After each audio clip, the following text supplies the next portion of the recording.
This is a 1933 oil filter. It might be a Packard, I'm not sure. They didn't give us make, model, and year, but these are all perforations.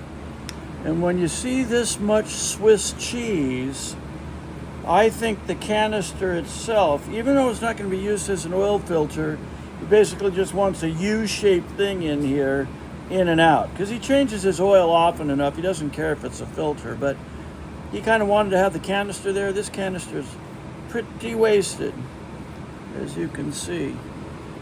And right up around the head as well.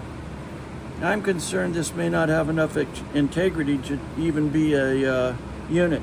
In addition, just out of interest, naturally the crimp seam is soldered in place. So I peel solder out of here, which means in order to open the crimp seam, I'm going to have to first heat it, blow out as much solder as I can, catch an edge, and then open it. But anyway, this is where we are so far. I'm not taking any further till I discuss it with the customer. Thanks for watching.